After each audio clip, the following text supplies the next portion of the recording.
One, two, three, roll action. Assalamualaikum warahmatullahi wabarakatuh. Welcome to my podcast Kata Citra. Hai teman-teman, saatnya untuk curhat nih. Dan hari ini aku dapat curhatan ya dari seseorang yang mengirim email ke aku beberapa hari yang lalu dan baru sempat aku bahas hari ini ya teman-teman. Jadi aku ini rekamannya malam hari dan besoknya baru aku edit lalu aku share sorenya ke kalian. Jadi kalau ada bunyi-bunyi ada musik-musik yang sedang mengalun, ini karena ayahku suka banget lagu-lagu nostalgia pengantar tidur gitu ya. Jadi sebelum tidur dia selalu muter lagu-lagu jadi kayak gini. Jadi kalian jangan kaget ya.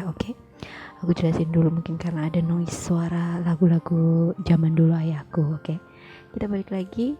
Hari ini aku bakalan bacain email dari seorang cewek bernama Eva, teman-teman. Jadi ini nama asli ya teman-teman. Jadi aku nggak random nyari nama. Jadi ini nama aslinya yang dia sertain di email, dan aku udah minta izin apa aku harus nyembunyiin namanya. Terus dia bilang nggak usah, nama aku disebutin juga nggak apa-apa, dia bilang gitu. Jadi oke, aku akan sebutin karena aku udah minta izin sama si Mbak Eva ini. Aku panggil Mbak aja ya biar kelihatan sopan gitu aku, teman-teman. Kan aku anaknya sopan, santun, amanah, dan juga terpercaya gitu kan ya.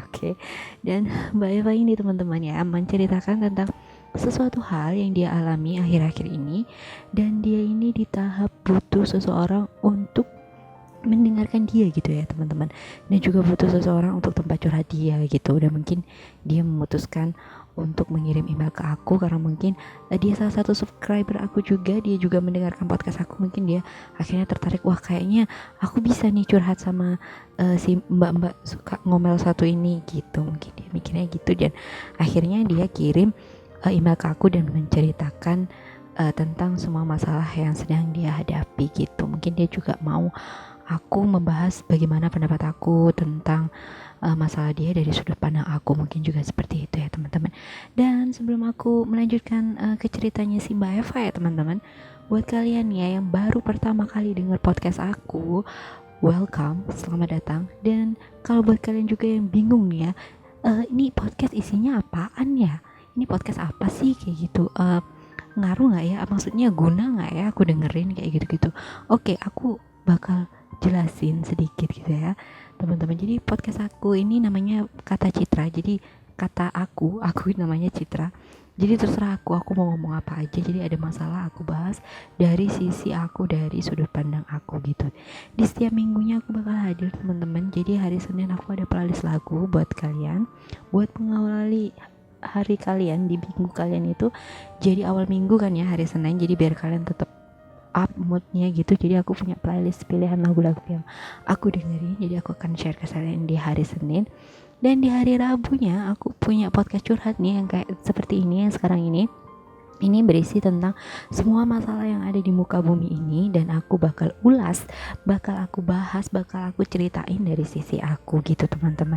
Dan di hari Kamisnya aku juga punya review drama atau film-film Korea teman-teman, karena basically aku K-popers ya, jadinya aku suka banget tentang hal-hal yang berkaitan dengan Korea. Jadi aku bakal bahas di hari Kamis malam Jumatnya gitu. Aku akan bahas beberapa review film dan juga drama yang bisa buat kalian tonton. Jadi buat kalian yang gabut nggak ada kerjaan gitu, kalian bisa dengerin podcast aku. Mungkin ini kayaknya ada drama bagus nih, jadi kalian bisa langsung cus nonton. Dan di hari Sabtu teman-teman, Sabtu malam minggu ya teman-teman, di malam minggunya aku punya podcast misteri, yaitu teror tentang horor, yang bakal buat malam minggu kalian sedikit lebih ceria gitu ya. Karena dengerin horor pasti ceria kan? Salah, ceria apa enggak sih sebenarnya? Kalau aku sih ceria, nggak tahu kalau kalian. Untuk kalian yang suka dengan tema-tema yang aku sebutin tadi, kalian make sure buat subscribe aku ya. Kalian juga bisa like, share, serta komen di podcast aku.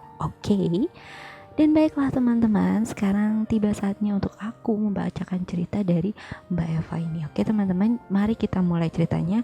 Kalian bisa simak. Aku ini bacain emailnya dulu ya.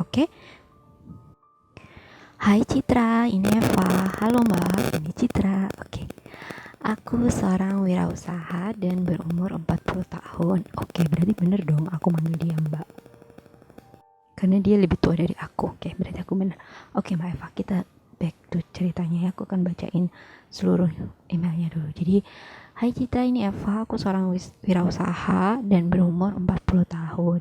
Aku memulai bisnis kecil-kecilan bersama teman SMA aku dulu. Dan kami akhirnya berhasil menjalankan bisnis ini selama 10 tahunan. Bisnis ini tergolong lancar walaupun banyak tragedi di setiap perjalanannya. Karena ya namanya merintis sebuah bisnis itu tidaklah mudah seperti membalikan telapak tangan. That's right, I agree with you. Aku dan temanku jatuh bangun dalam mendirikan bisnis ini dan kami akhirnya mendapatkan manis dari pahitnya perjalanan panjang kami. Kami pun sangat senang dan untuk informasi aja ya, temanku ini adalah seorang pria. Kami memang dekat di semasa SMA dan memang jujur aku menaruh rasa suka dengan dia. Oh, jadi si Mbak Eva ini suka sama partner bisnisnya teman-teman. Usia beliaku, aku habiskan untuk membangun bisnis dengannya. Kami mengalami jatuh dan bangun lagi sampai tidak terhitung jumlahnya. Dan aku tetap setia padanya karena yakin suatu saat dia akan menyadari kalau aku sangat menyukainya. Oke, that's called bucin ya. Tapi gak apa-apa Mbak Eva. Kamu memang deserve to have that gitu ya. Oke, lanjut ya teman-teman. Namun saat menginjak umur 30 tahun, temanku tadi memutuskan untuk menikah dengan seorang wanita lain. Wanita yang selama ini aku tidak tahu kalau ternyata temanku tadi sudah lama menjalin hubungan dengannya. Oh my god, it's so sad, okay? Dia gak tahu kalau si teman cowoknya udah punya pacar teman-teman. Oke, back to story ya. Ya, aku terpaksa melepaskannya karena aku berpikir Tuhan tidak menciptakan laki-laki itu untukku. Aku pun mulai memisahkan diri darinya dan memulai bisnis tanpa dia. Walaupun kadang dia masih sering membantuku, namun aku berusaha untuk tidak terlalu melibatkan diri dengannya. Bener juga sih. Jadi ya emang yang dilakuin Mbak Eva ini udah bener sih kalau menurut aku sih. Next ya. Selang beberapa tahun kemudian, bisnis temanku mengalami kebangkrutan dan aku sangat khawatir dengan keadaannya karena jujur, aku masih menaruh rasa untuknya. Aku menawarkan bantuan padanya dan dia menerima dengan senang hati. Oh, Mbak Eva ini baik juga ya hatinya. Namun, wah ada namanya teman-teman. Namun istrinya tidak begitu menyukaiku dan akhirnya istrinya pun meminta cerai dari temanku kalau dia menerima bantuanku. Oh my god, istrinya ini gak suka dan serius gitu banget ya, harus minta cerai gitu ya. Kan si Mbak Eva baik mau bantuin suaminya. Oke, next dulu ya, next. Aku sedih mendengarnya, walaupun sebenarnya di lubuk hatiku yang paling dalam aku berpikir mungkin ada kesempatan untukku kalau dia bercerai dengan istrinya. Wow. Oke, mungkin kalau aku di posisi Mbak Eva, aku akan berpikiran seperti itu. Mungkin ya teman-teman. Oke, next. Namun akhirnya itu tidak terjadi pada temanku. Dia lebih memilih istrinya dan dia terpaksa tidak menerima bantuanku. Oh, ini cowok baik juga sih teman-teman. Jadi dia lebih milih istrinya sih ya.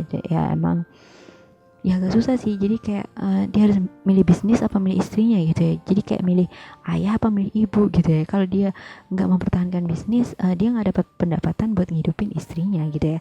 Kalau dia nggak milih istrinya, bisnisnya hancur gitu ya. Terus dia harus dapat pendapatan dari mana ya. Cukup dilema sih sebenarnya, tapi dia ngambil keputusan dia tetap mempertahankan istrinya. Oke, cowok kayak gini sedikit sih sebenarnya kalau menurut pandanganku. Oke, next ya.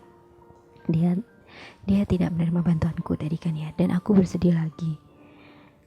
Di usiaku yang mau menginjak umur 40 tahun, aku belum memiliki pasangan. Aku terlalu sibuk dengan usahaku dan aku mungkin sudah tidak bisa menyukai pria lain selain temanku itu. Oh my god, it's so sad. Oke, next. Sebenarnya berulang kali aku dijodohkan oleh beberapa pria dengan orang tuaku. Namun pria-pria tadi hanya tertarik dengan bisnisku, bukan dengan aku. Mereka hanya getol membahas omset dan juga asetku. Aku belum menemukan orang yang benar-benar menyukaiku. bukan menyukai hartaku. Oh my god, nih cowok-cowok mata duitan, ternyata bukan cewek aja ya, cowok juga mata duitan ya. Oke. Ibuku sering membawaku ke paranormal, dan aku juga dipaksa mengikuti ritual-ritual yang sebenarnya aku tidak mau. Kemana-mana ibuku selalu membawakan aku jimat supaya ada laki-laki yang mau denganku. Aku cukup sedih dengan keadaanku, di mana keluargaku sendiri tidak bisa melihatku, tidak bisa mendengarkan jeritanku, dan tidak bisa memahami aku. It's so sad sih, scary juga sih dia ngasih jimat gitu teman-teman, ya nggak sih? Oke, next ya. Aku tahu memang tidak mudah untuk mencari pasangan yang sesuai dengan kita. Oke, I agree with you, Mbak. Kalau Tuhan belum mengizinkan, pasti kita juga tidak akan pernah menemukannya. Iya, benar juga. Sepanjang malam aku hanya bisa berdoa dan pasrah dengan keadaanku sekarang ini. Citra, apakah menurutmu aku terlalu pemilih sehingga aku tidak bisa mendapatkan orang yang aku inginkan? Atau mungkin aku tidak menarik karena ya usiaku sudah tidak muda lagi. Aku sudah menyerah, dan bisakah kamu menghiburku? Terima kasih. Oke. Aku cukup sedih ya baca email ini teman-teman. Berkali-kali tadi aku berusaha nahan air mata loh teman-teman. Soalnya ya gimana ya, dia di posisi yang dia nggak punya teman. Kalau dari email yang aku baca ini tadi barusan kan emailnya dia tuh nggak punya teman-teman. Jadi dia tuh temannya ya cuma si cowok partnernya dia itu tadi. Kan dia nggak nyeritain dia punya teman deket yang lainnya toh. Dia hanya punya teman si cowok tadi, dan si cowok tadi udah punya istri, istrinya nggak suka sama dia, dan dia nggak bisa lagi hubungan sama si temannya tadi itu kan. At least dia mau cerita juga nggak bisa kan, soalnya si temannya tadi udah dihalangin sama istrinya. Pokoknya kalau kamu sama dia, kamu ceraiin aku, kan kayak gitu kan ancamannya. Ya itu dia posisi sedih banget gitu, nggak punya teman buat ngajak curhat, ngeluarin unek-unek dia gitu ya. Terus keluarga dia juga nggak aware sama dia gitu ya, dan dia merasa sangat sendiri gitu ya.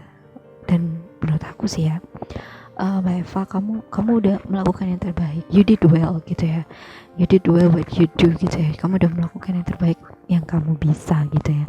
Kamu udah melakukan semua usaha yang bisa kamu lakukan, yang sesuai dengan standar kamu bisa melakukannya gitu ya. Emang namanya rezeki, jodoh, dan kematian itu hanya Allah gitu yang tahu. Kita manusia hanya bisa berusaha dan berdoa.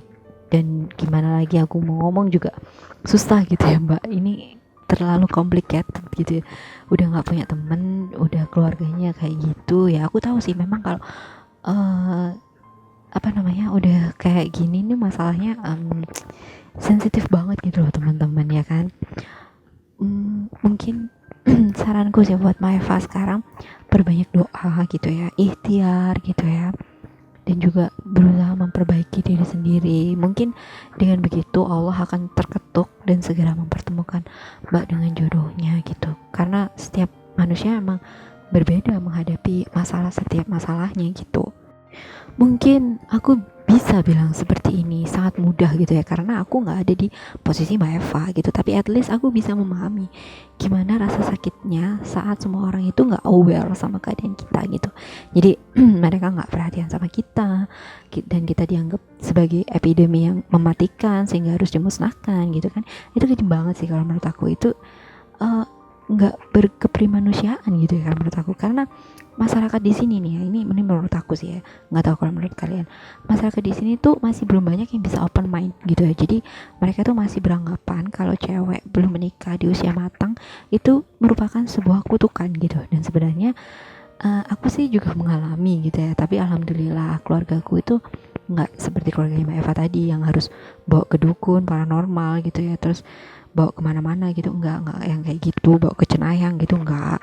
Mama sama ayahku tuh ya cuma mereka berdoa gitu, dan terus mendukung kegiatan positif aku sih kalau di keluarga aku gitu. Jadi mereka tetap dukung aku, mereka tetap support aku, mereka ngajak aku ngobrol, aku curhat apa juga mereka dengerin, mereka kasih feedback kayak gitu-gitu. Jadi ya sebenarnya tugas keluarga sama teman itu, kalau ada teman yang seperti Mbak Eva ini atau mungkin seperti aku gitu, tugas mereka adalah memberi support dan bukan menghina, bukan membuli gitu ya teman-teman. Jadi bukan dibully, kamu gak nikah, kamu pemilih, bukan begitu teman-teman. Jadi kayak kalian itu harus mensupport dia, kalian itu harus mendukung dia, kalian harus dengerin dia apa yang dia inginkan gitu loh. Itulah kenapa Tuhan itu ngasih kita 2 telinga 1 mulut, karena kita itu bertugas untuk mendengarkan, bukan untuk membuli gitu ya kan teman-teman. Oke.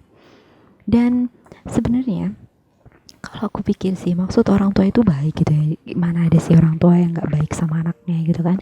Pasti maksud mereka itu baik gitu. Tapi dia ingin anaknya segera mendapatkan jodoh, segera menunaikan kewajibannya dia dalam beribadah gitu ya. Karena kalau ini di Islam ya teman-teman. Kalau buat kalian yang non Muslim gitu ya, mungkin aku nggak tahu ajarannya di sana gimana. Tapi kalau menurut orang Muslim itu kan menikah itu adalah kewajiban kita sebagai umat Muslim ya, karena itu adalah ibadah gitu ya. Ibadah nikah itu ibadah gitu. Tapi kalau caranya udah salah, cara mau menuju ke pernikahannya salah, nah ini yang harus diperbaiki gitu ya. Jadi kalian kalau orang tua yang udah melenceng gitu untuk demi menikah, mereka ngasih anaknya ke paranormal, disuruh apa itu harus diingetin ya teman-teman, karena menurut aku nanti yang nanggung itu anaknya teman-teman.